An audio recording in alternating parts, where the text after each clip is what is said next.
Itu tadi pernyataan pers dari Cawagup nomor urut 3, Pramono Anung dan Rano Karno, yang di-emphasize beberapa kali adalah Ahokers dan anak Abah pendukung Anies ini merapat ke paslon 3. Sebenarnya apakah ini sudah jadi salah satu jualan utama agar mereka memilih paslon nomor 3, tapi bagaimana untuk meyakinkan bahwa ini bukan hanya jualan saja di media, tapi memang sampai akar rumput juga demikian keadaannya?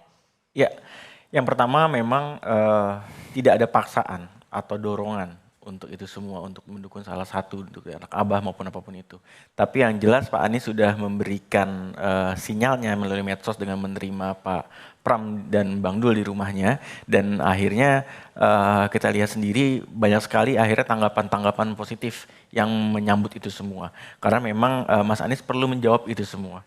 Jadi ini juga menjadi baik bahwa akhirnya pendukungnya Pak Anies dan pendukungnya Pak Ahok bisa bersatu dan membangun Jakarta bersama-sama dan memastikan semua janji yang disebutkan tadi itu bisa dieksekusi bersama-sama dan bisa diwujudkan untuk warga Jakarta. Kalau Bang Billy melihatnya apakah ini jadi jualan utama karena bagaimanapun juga kan Pak Ahok dan Mas Anies ini punya basis massa yang besar untuk di DKI. Nah tapi kalau dari pasangan Ridho apakah bisa meraih para pendukung mereka juga?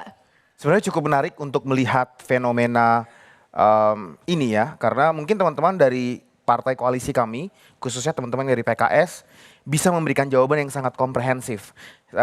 Dari teman-teman dari Gerindra juga bisa juga memberikan jawaban yang komprehensif, karena Pak Anies Baswedan sendiri partai pengusung beliau yang betul-betul loyal mendukung beliau menjadi seorang pemimpin adalah Partai Gerindra yang pimpinannya adalah Presiden Prabowo saat ini. Beliau didukung penuh oleh Partai Gerindra. Teman-teman PKS juga sama-sama mendukung Pak Anies Baswedan selama pemerintahan dan selama kepemimpinannya. Dan sekarang Gerindra dan PKS dua-duanya ada di koalisi yang mendukung Ridwan Kamil dan Pak Suswono. Sehingga juga cukup menjadi pertanyaan yang menarik ketika melihat atau bahasa medianya PDIP mendadak Anies gitu. Padahal sebelum-sebelumnya banyak sekali kebijakan-kebijakan Pak Anies yang dikontra oleh teman-teman PDIP yang mengusung Pak Pramono Anung dan Pak Rano Karno. Jadi jangan lupa bahwa Pak Pramono Anung dan Pak Rano Karno itu diusung oleh partai PDIP yang lama secara historis berseberangan dengan banyak sekali kebijakan-kebijakan dari Pak Anies Baswedan.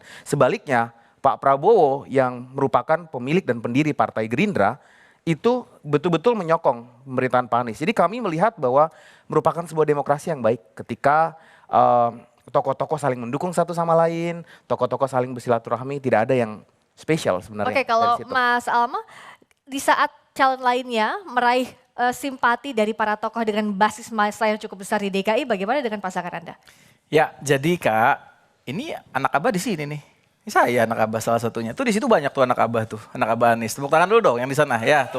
Banyak banget di sana. Jackmania juga banyak di kami.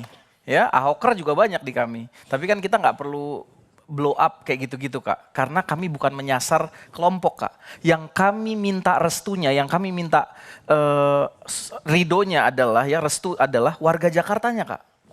Overall semuanya. Tidak berdasarkan golongannya, tidak berdasarkan siapa yang dia tokohkan ya. Jadi semuanya Kak, kami menyasar seluruh warga Jakarta. Maka setiap belusukan itu ya, setiap kami silaturahmi, mohon maaf, kami silaturahmi di lapangan, kami terima semua Kak. Ya, semua golongan, mau dia anak Abah, mau Ahoker, mau Jackmania, kita kumpul semua. Dan saya buktikan nanti ya, kita buktikan Dharma Kun, Jackmania bersama kami, anak Abah bersama kami, Ahoker juga bersama kami. Oke. Kami Tepuk tangan untuk seluruh pasangan calon ini, pendukungnya yang sudah mulai panas saat bicara soal siapa mendukung siapa, basis massa mana, mendukung basis mana, massa mana. Saya sekarang mau highlight juga apa yang tadi sudah disampaikan oleh Mas Andi nih, bahwa how to-nya bagaimana untuk menerapkan visi, misi dan program ini belum terjawab di debat tadi. Nah, jadi soal transisi energi misalnya, apa sih realnya yang bisa dengan mudah ditangkap oleh masyarakat, terutama untuk membantu low income atau masyarakat berpenghasilan rendah di Jakarta? Kita bicara kalau tentang yang disampaikan oleh Pak Ridwan Kamil tadi, seorang pemimpin itu dalam isu-isu climate change, dalam isu-isu transisi energi, dalam isu-isu karbon, perpaduan kemampuan dalam 3 hal. Pertama adalah policy making, kemampuan untuk mengeluarkan kebijakan yang terbaik dan keberanian politik untuk mengeluarkan kebijakan tersebut. Yang kedua adalah teknokratis, kemampuan teknis, rekam jejak. Seseorang yang memiliki kemampuan mengeluarkan kebijakan politik tanpa mengerti teknis juga tidak akan menghasilkan sebuah output yang baik, termasuk dalam isu transisi energi.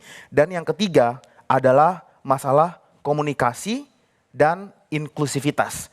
Komunikasi dan inklusivitas maksudnya adalah bahwa isu-isu yang transisi energi kan isu atas, tapi bisa dikomunikasikan dengan baik, dipahami dan bisa menyentuh masyarakat kelas menengah ke bawah.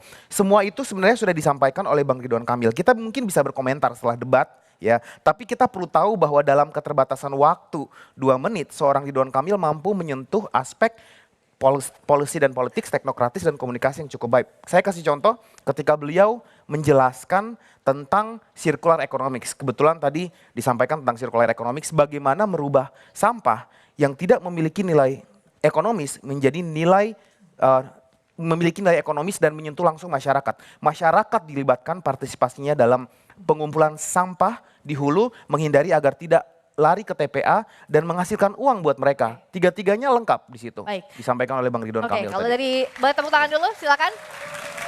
Nah kalau dari Mas Alma, tadi untuk menjawab how to-nya. Oke, terima kasih teman-teman. Nah kalau dari Mas Alma tadi bagaimana untuk menyentuh, how to-nya kan belum tergambarkan. Tapi secara sederhana, secara mudahnya seperti apa soal transisi? Ya, transisi energi tadi Kak. Bang Dharma udah jelaskan tadi, dari diesel yang BBM ya dirubah jadi biodiesel, dari rumput laut, dari buah nipah, dari mangrove ya, dari bakau. Nah itu dirubah menjadi, ternyata kalau dirubah jadi biodiesel dari mangrove tadi, dari rumput laut tadi, lebih irit Kak. Jadi 1 liter biodiesel mangrove itu lebih irit 5 kali lipat ya, seperti 5 liter diesel atau BBM biasanya, solar biasanya.